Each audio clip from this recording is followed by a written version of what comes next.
তুই 10,000 টাকা দাঁড় নালে কিন্তু খবর আছে কই দিলাম। ওরে আল্লাহ রে আল্লাহ, টাকা চাইলেই পাওয়া যায় না, টাকা গাবে রাজার। হুনো এক পয়সাও দিমু না। আমার বাইসতে সরকারি চাকরি করে, হ্যারে ফোন দিতাছি। এই আইলেই মনে করো তুমি আর উল্টা আমারে টিয়ে হাত দিয়ে যাবা, ব্যবস্থা আমি করতাছি। হ্যালো রাসেল, এই তুই কই রে? আরে এখানে একটা মাইয়ার ধাক্কা লাগে আমার কোমর ভাঙিয়া গেছে, সেরির মোবাইল ফাইটা গেছে, সেরি কইতাছে 10,000 টাকা দেওয়ান লাগবে বলে মোবাইল সারানোর লিগে। তাড়াতাড়ি আয় বাগানে, আমার বাইসতে খালি আয় আলো। আর কোষ্টা বাতি যা দেখ, এই সেরি লগে ধাক্কা লাগা মোবাইলটা ব্যাগ সহ পড়ে গেছে, আর নাকি মোবাইল ফাইটা গেছে, আর আমার কাছে টাকা চাইতাছে। যেহেতু মোবাইলটি চুরি ভেঙে গেছে গা, এই আপনি কি mobile?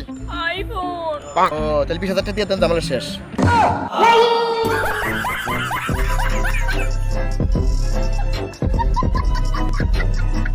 Ha ha ha ha!